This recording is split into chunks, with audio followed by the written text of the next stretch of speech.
Hello, everybody. Good morning, good afternoon, good evening, wherever in the world you are. Thank you once again for giving me your attention and your time. And today, in return, I hope I will make you remarkably hilarious, or at least, at the bare minimum, very, very entertaining and interesting.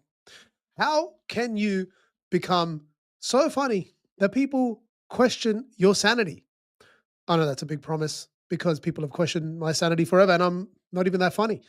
But there is a framework by the end of this that I will leave in your hands, a framework that I have chiseled at for many, many years in the world of stand up comedy, in also doing street interviews. And if you don't know who I am, my name is Jasky. I'm Australia's #1 street interviewer at nearly 1 billion views online now. And I've also done stand up comedy around the country and also dabbled overseas for over 5 years and have a background in business, which is all built through cold calling. And now I do field research on human behavior and try to make really funny, entertaining situations that I share out there in the social spheres, not the social spheres, like the social media sphere.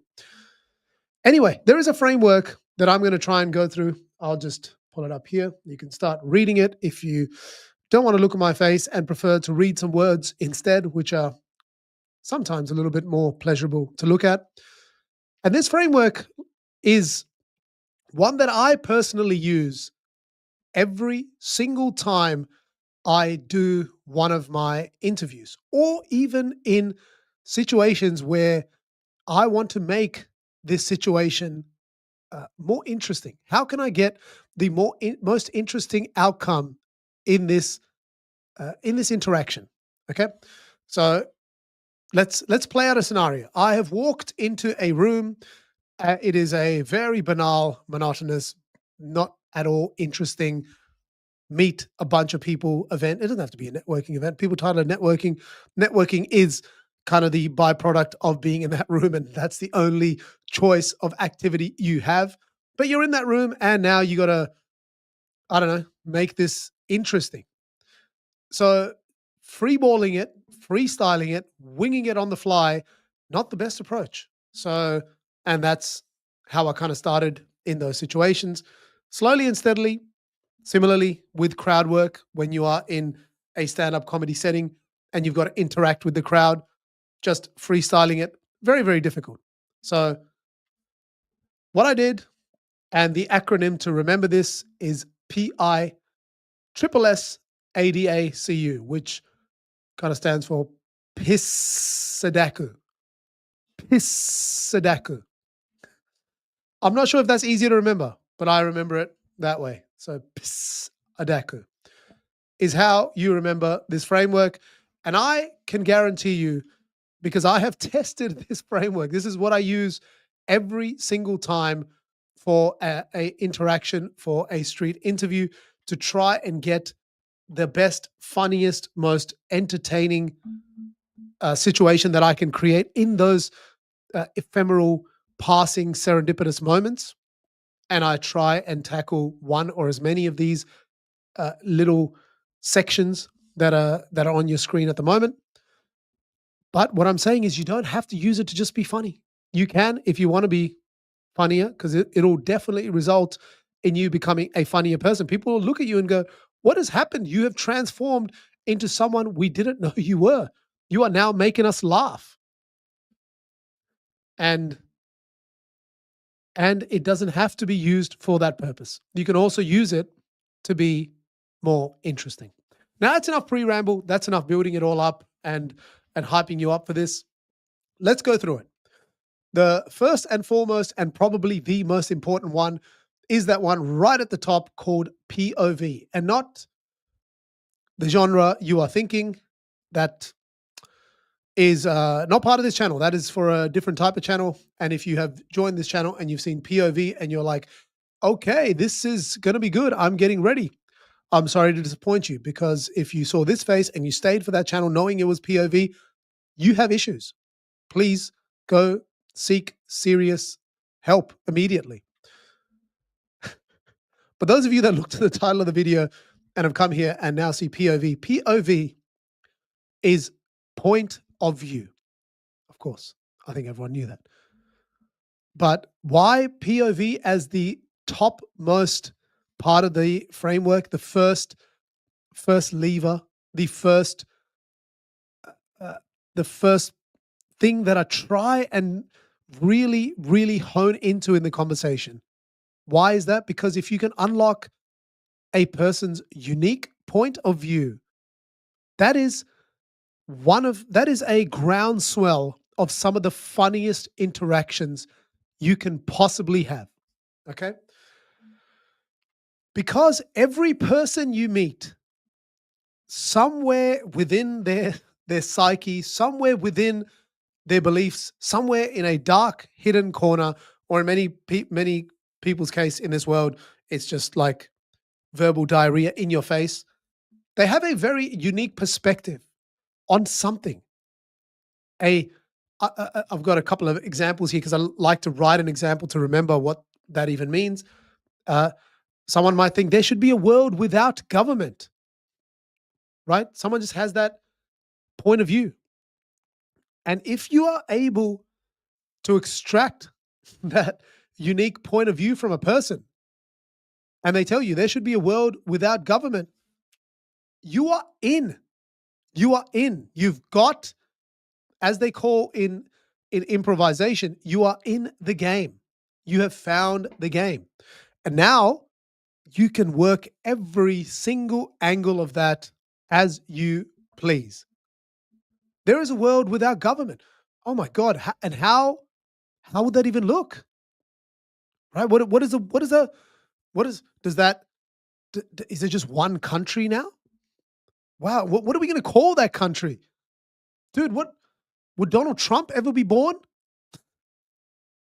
If there's a world without government, like what happens to people on welfare? Who's paying to, what are we paying them? Is there any rules, dude? Like what about hospitals?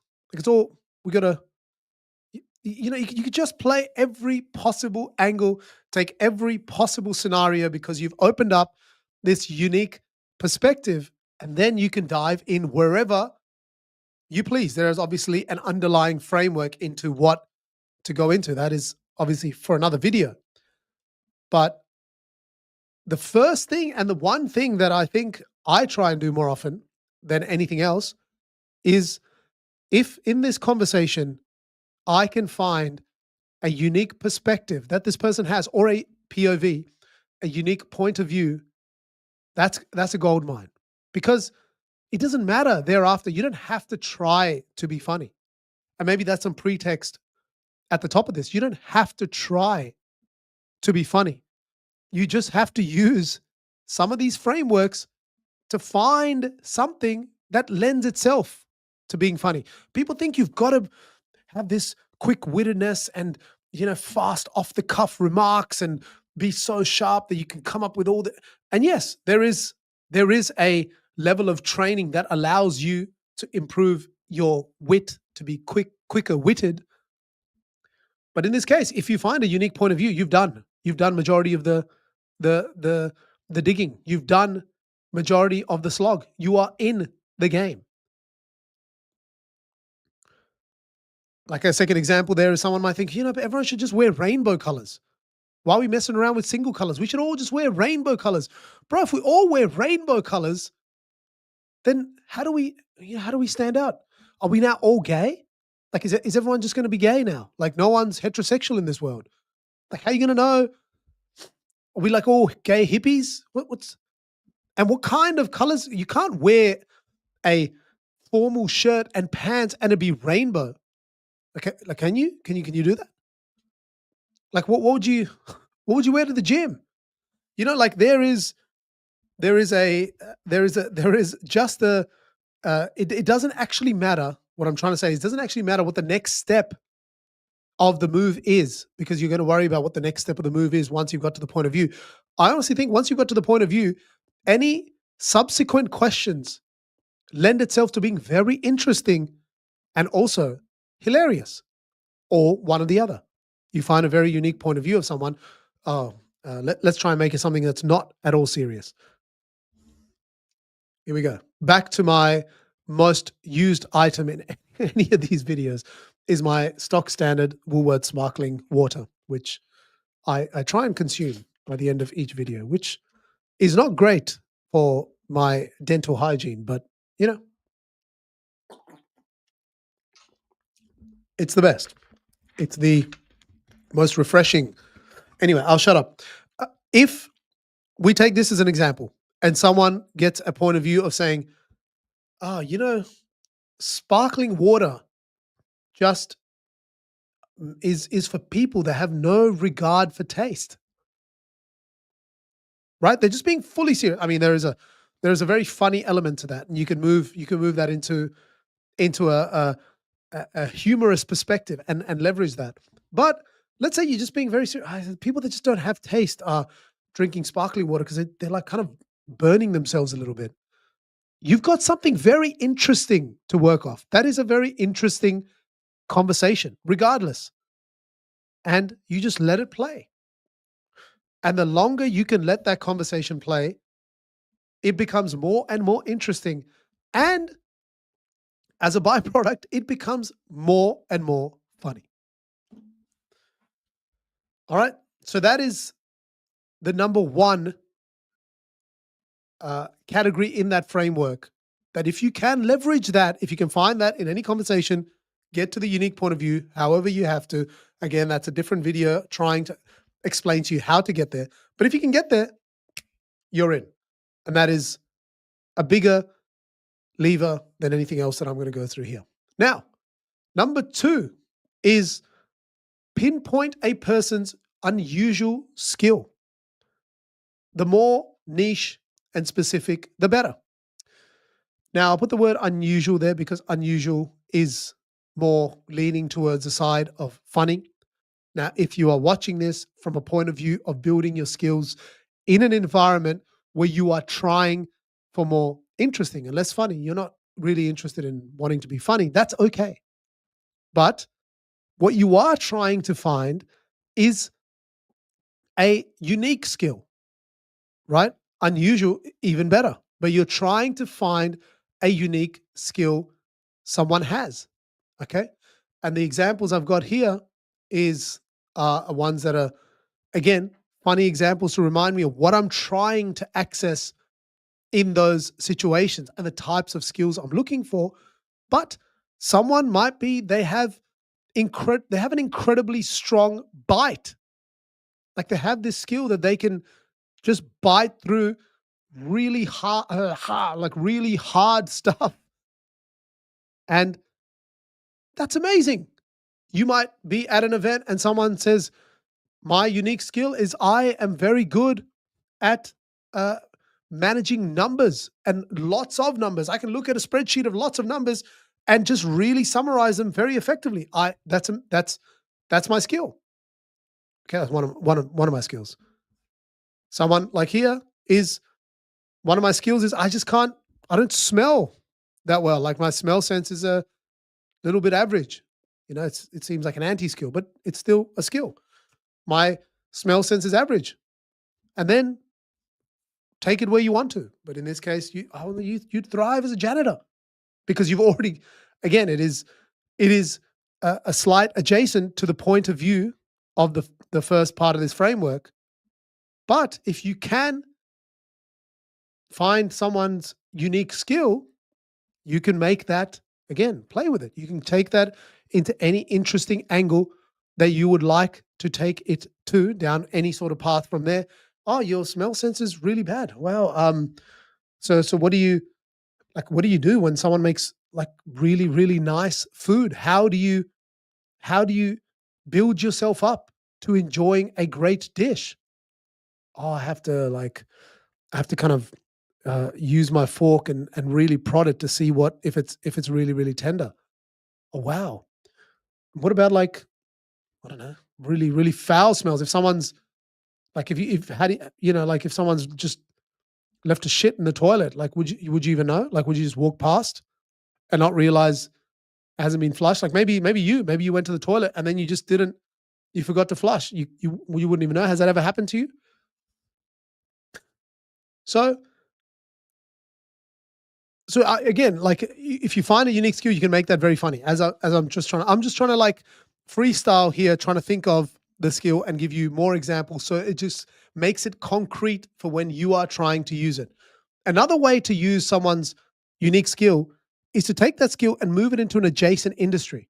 And that can be a hilarious switch in frame. So you've got a frame, someone's got a very amazing skill of looking at large masses of data, right? Just huge, uh, completely uncurated, just like a flood of data in a spreadsheet, and they're very good at kind of deciphering what that data indicates. Okay, use that and go, wow, so you're really good at seeing a whole bunch of stuff and kind of finding something interesting in a bunch of stuff. Do you think, do you think you could do that in like, do you think you'd make for a great oncologist? Right? You just see a whole, and you go, found the cat, like found the cancer. It's there. I reckon you'd make an incredible, like you'd be so good at creating Lego, dude. Like you would be so good at making like the best Lego because I just struggle to find the right shape. If you can see a whole lot of numbers into, you can move.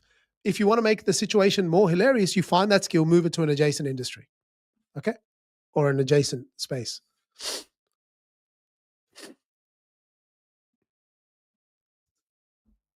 Number three is get into the specifics.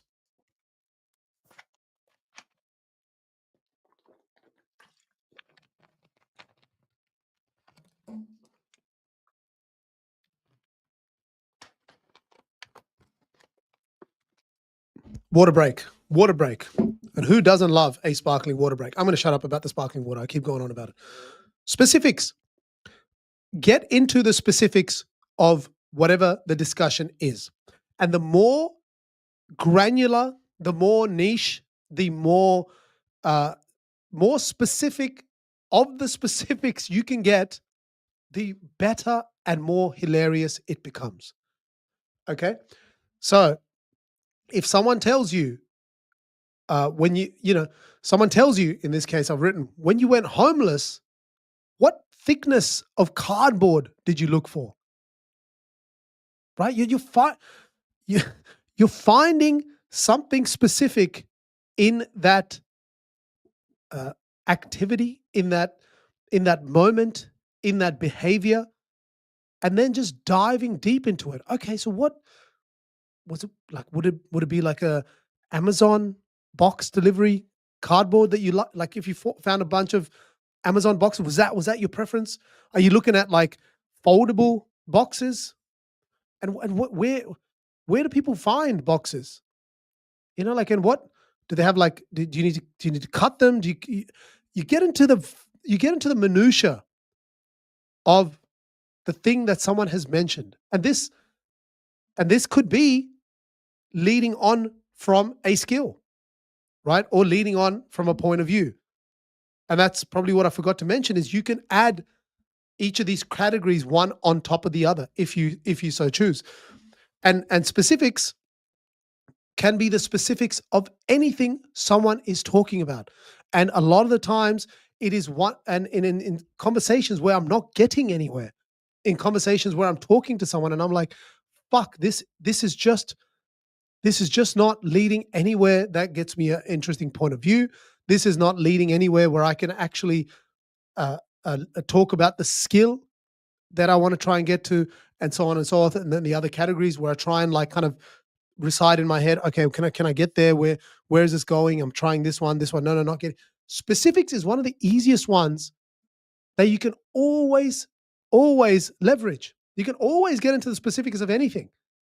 Someone's talking to you about the most banal, random. Oh yeah, we're living in this part of the world, which is just like the weather's just cool, man. Like it's just generally pretty good, and you know, there's nothing really too much to worry about. The weather's just great, so we just kind of hang out, and You're like, fuck, where do I take it? And then you can dive into the specifics. So, oh wow, so the weather is kind of okay. Then what do you do when like what do you do for like a bit of variance? Like you don't want things to be consistent. So when you want something to be a little bit not predictable, like what do you do? Oh man, yeah, I just sometimes what I don't know. I don't have an example. I'm trying to like build a string out of a conversation here, but I think you understand. Get into the specifics of it. Someone's a programmer. Be like, oh, so what kind of keyboard do you like to use? Oh yeah, is it like, do you like keys that make a lot of noise, or do you like keys that are a little bit softer to like? What is your choice? What sort of like are you using one of these sort of mouses where your hands are like this? Like, do you like do you have to blink a lot? Like when you're looking at the screen for really like, or are you using like get into the specifics, and that makes it fucking funny. Like people want to know the intricate details of each of these situations. And the more you can dive deeper into it, the more interesting it becomes for people. The next one is self. Self is self explanatory.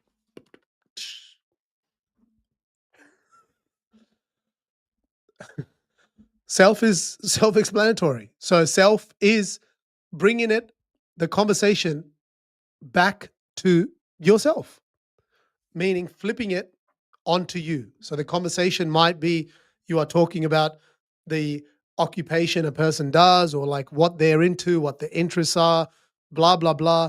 Now switch that and bring it back onto yourself. Now there is multifold benefits here. The first benefit is by bringing it back upon yourself, you give permission to the other person, and you also provide a little bit of reciprocity to get the other person to share more. If you share something, the other person feels like sharing back, because it's the reciprocity principle.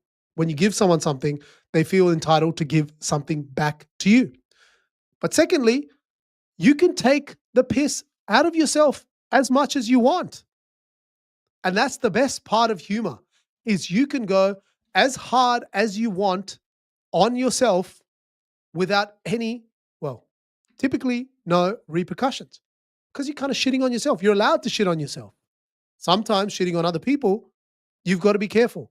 Taking the piss out of people, saying things that other people might not be comfortable with, uh, getting out of the line, the very clear alleyway of where we should sit in political correctness, and then you moved out and you say something. Well, the world is offended, right? But what you can say whatever you want about yourself, okay? And what that does is it allows you to say certain things you can't actually say in reverse, okay? And also, you can make jokes now. You can make jokes. Ah, I would, I'd love to be a lifeguard, but I hate getting wet. I would I would I would love to be an entrepreneur, but I like to sleep early.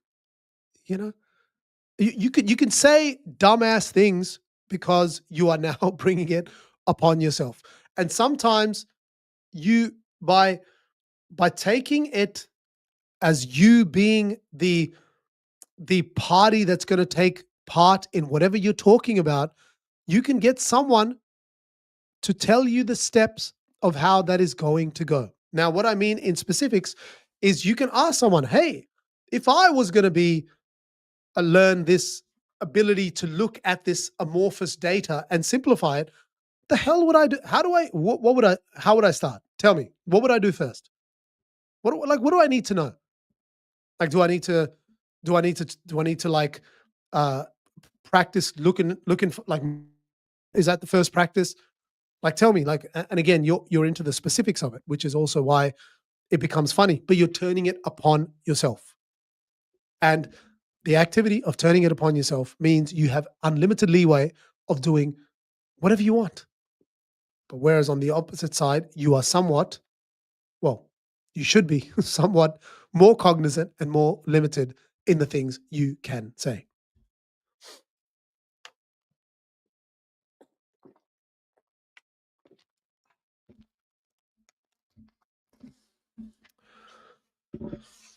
Now, let me go to the next slide here, ladies and gents. There's another 5 of these frameworks. Now, the last 2, they're kind of quick and there's a little bit of overlap. So uh, we're nearly there. If you want to go into, uh, well, so number 5, I was going to move into the next one and try and merge them, but let's just go step by step. Okay. Number 5 is act out. Okay. And act out to most people is pretty clear, but also very difficult to execute because it requires a level of, well, essentially acting ability. Don't have to be an actor, but it needs some sort of ability to act because you are acting out. But also, by acting out, it needs you to have a, a control over your communication to kind of play a role. And I'll explain what I mean. Is firstly, for those people that don't know what an act out is you may be having a conversation about someone being an accountant and being someone who scours through all this data to try and find interesting things within this whole amorphous data, right? So you go, well, let's act it out, dude. Let's act it out. Why don't you tell me, if I was your boss and you were the person in your job and I asked you to do this thing, can you tell me how you would respond to me in trying to interview you for this job? Right? You're coming in for an interview. I'm the boss. You're the person coming in, and we're going to try and role play this interview for me to try and understand how I interview for this job. Like, how do I ask the questions? Let's just role play it out. Hey, Dave, how's it going? And then you act the thing out. But what I'm trying to say is, you've now got to have the ability to uh, be immerse yourself in the position of the person, which means you got to have the ability to, one, maybe add a bit of an accent, add a bit of a, add a bit of a, well, maybe don't do an offensive accent, but add some sort of allure, some sort of aura to this character as opposed to just being yourself. And then you got to also uh, know the thing you're going to say to the other person to make it funny, to make it interesting, because now you're running the acting out. Anyway, so an act out is the ability to take a linear conversation between you and whoever you're talking to, and now you're stepping out and actually pretending you are in that situation. So you are actually role playing. Okay. So now the conversation is no longer the conversation. You're now role playing what you were talking about. And act outs are some of the funniest moments of comedy, because now when you're acting out each of your roles in that environment, the comedic situation is just elevated because now everyone's in the moment. Your brain is now in that place where those two characters are, and you're now playing your particular role. You're now that particular person. So for example, I've got here, show me that breathing technique. Is it cross-legged or shirtless? Okay, let's act it out. You show me. You sit down, I'll sit down here. So how do I do this? You know? Now would if you're the teacher, like, are you starting with your legs? You're kind of there. And then you're like, all right, so you be the teacher. Okay. Hello. And then you're playing the rollout. An act out is hilarious. If you see it in stand up, someone will make a premise and then they'll talk as if they're that person acting out that premise. And that takes that joke from where it was to the absolute next level.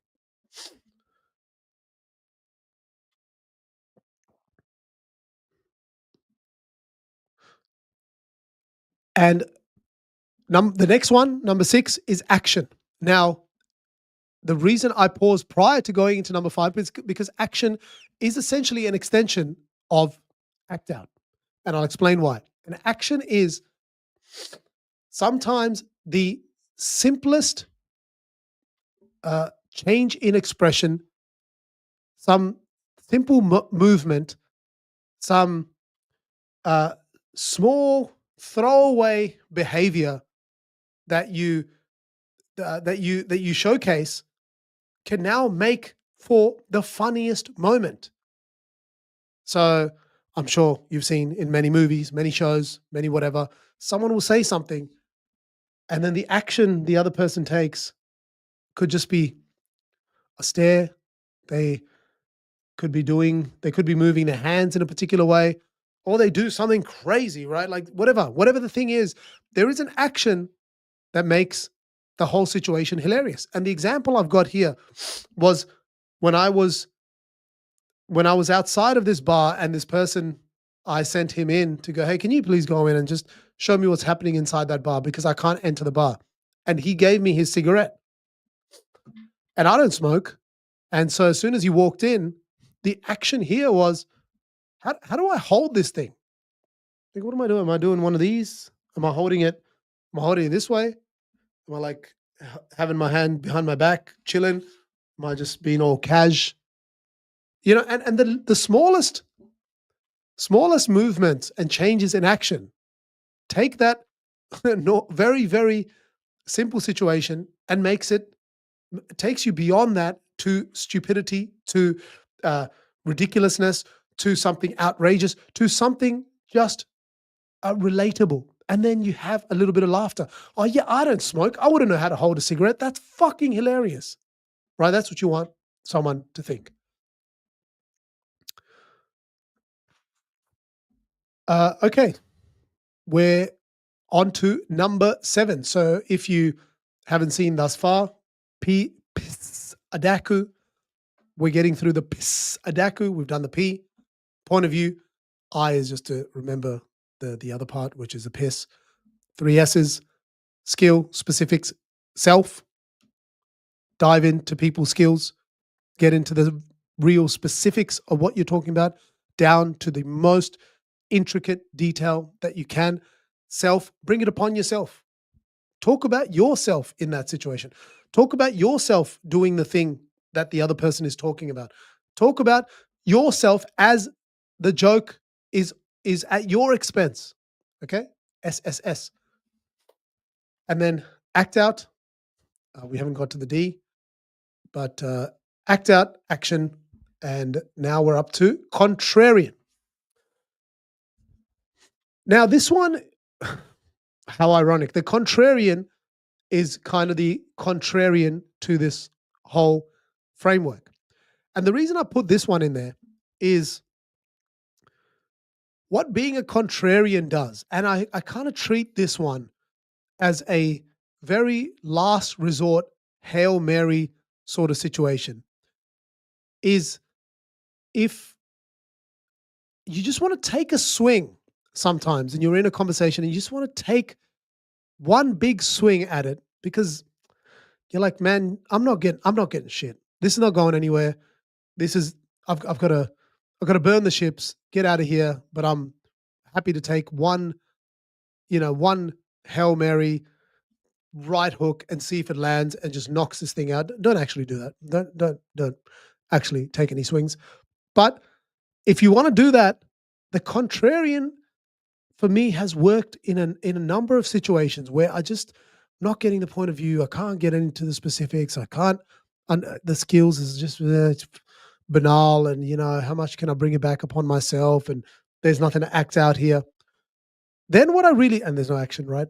So then what I do is I just take a very hard, and I put Piers Morgan in here because he is the poster boy of this approach. And in this situation, I try and just go complete opposing side to whatever they're saying in hopes to just use it as a trigger to just extract a response out of this person. Just kind of just hard crowbar lever open that door. Just get in there and try and pull something out of this person. And if I can just use this as a final swing, what you will see is sometimes, whoa, it just wakes that person up. You say something, the person has drawn a line in the sand saying, you know what, I am never going to eat meat. Okay. Eating meat is one of the worst things you can do. And you go, you know what? I think that's because you've just never tried bacon. And that can sometimes get the other person, "Wow," and then something comes out. You get something and you can get it being a hilarious, tense interaction, or you've just woken up that sleeping dog and now you are open to all the other possibilities. Or you just go hard and go contrarian, and this becomes a tense back and forth discussion, which in itself is interesting and hilarious. So it might just tick both the boxes in that manner. And sometimes you've really got to get someone to wake up from their slumber to actually have something interesting in that moment or conversation. That the contrarian, like I said, it kind of works as a wild Hail Mary when generally the other tools in the toolkit are not producing the results. Couple more in this framework of trying to make you funnier. And I hope by now you using any of these, one of these in any situation, you will be the funniest person in the room. Unless there is someone really funny in the room, then you might be the second person in the room. Unless you're in a room of comedians, and who knows, you might be the least funniest. But I'm giving you a toolkit that hopefully gets you to be funny in a non-funny room. Okay, that's what I can promise. Number 8 is using unrelated statements and premises. And the reason I laugh is I find this the funniest. I rack my brain mid conversations to try and find a very jarring and unrelated statement that kind of is within the realms of what we're discussing, but just not like slightly away from the train of thought and the train of conversation we're having, just a slight little turn, and you drop this unusual line, and and it's done in a concise and a surgical, but a weirdly unexpected manner that it produces huge laughter in yourself and maybe not in the other person, but the viewer and whatever, everyone around you, the audience that's there will generally have a certain amount of laughter. So as an example, I was talking to this person about you know policies about infrastructure, and the government needs to invest more in infrastructure and have better policies, and by having better policies we can have a better state and whatever. I was like, what about cyclists? He said, what do you mean? What about cyclists? Should we be allowed to knock them out? And it just made it just made me laugh because it's kind of on the topic, but it's also such a dumb, unrelated statement that I want an opinion on. I do want someone to tell me if I can knock out a cyclist because I find them incredibly infuriating. Whenever they're on the road, I'm like, if there was a policy where no one would really notice if this person just didn't come home, I might, I might give it a knock, right? Who wants? They're like bugs. They're like these very, very irritating leeches on the road. Do we really notice if they're missing? In fact, isn't it general net positive anyhow? So, generally, you're on the topic, but it's a slight deviation. And by doing so, you'll even see comedians on stage. They're in the midst of a premise, and they'll make this one sharp left turn. And oh, we're talking about studies, and my parents expect me to do generally well, but I just really hate I just really hate Asian people. And it kind of comes out of nowhere and it just provides this strange, uncomfortable laughter because you were talking about study and you moved it to Asian people. But then you've got a train of thought that you can either carry that down and go, don't worry about that. That's just me rambling, and go back on topic. Or you have both lanes to pick thereafter. All right. I'm hopefully not overwhelming you with too many things to work on. Like I said, pick one or two each time. One or two that you find comfortable, that you can try for yourself. Don't have to go with all of them. One or two. and one or two you can always kind of extract some of the more challenging conversation. Just revert back to status quo. Doesn't matter. Go back to what you used to do. That is completely okay. You know what's not completely okay? Not putting your phone on silent. That is not okay. We should kill all cyclists. Sorry, that's was not just me rambling stuff out of. Anyway, on to the last one. Number 9 is dynamic or movement. Okay, and this is what makes uh, in a world of low attention, in a world of everything is competing with everything for your attention at all times, and we have just look at all this, and you can't see it because I don't know why I said look at all this because all you can see is this way, but what I can see is screen, screen, screen, screen, screen, right? Everything screen, everything's asking for your attention. In a world of attention, what keeps attention more than a flat conversation is movement. Making something dynamic makes it a lot more interesting for people. Makes you now carry someone a little bit longer, be it in person or be it someone watching what you're doing if you're posting the thing. So, how do you, in that moment, in a conversation, in a room, as part of some sort of event, in part of whatever you're doing, how do you take, even in that project, how do you take what you're doing and add movement, add some dynamicism to it? How do you do that? And that is a question for you to figure out within that conversation. How do you do it? There are moments where I've been standing with someone and someone talked about makeup. I said, let's go to the makeup store. Someone said, oh, I wish I had more money. Let's go buy a lotto ticket. Someone said, oh, I just feel like it's really hard for me to get a job. Well, let's just go knock on a cafe's door. If you can add movement, it alleviates the level of interest and um, how long you keep attention and how much more funnier that situation can become when there are moving parts as opposed to something being stationary. So that is the PIS Adaku. I got to stop doing that.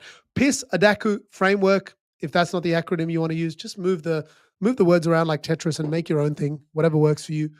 But that is the framework that I use every single time to try and create epically funny situations. And what you need is reps and having frameworks of building that into a conversation. If you want to use my AI tool that does that, I have an AI coach that has this exact thing built in. That's at jasky.me. There is also a 16-week win your money back training program, one-to-one, where I take you from zero to a descripted communicator. We don't need a script, and also help you train on this framework if you want that to be added to your repertoire. And if you hit all the activities, you get all your money back. And if you achieve your goals, I give you your money back, or you carry on and do whatever. Cool. I hope you found that interesting and valuable. It is my framework that I haven't shared with anyone, which I have spent a lot of years fine tuning and getting it to the stage it is at. So thank you so much for watching. And hopefully, as I do twice a week, we're back here on these lives and figuring out better ways to have better conversations and communication skills that can open doors and create connections that change our lives. Take care. Bye-bye.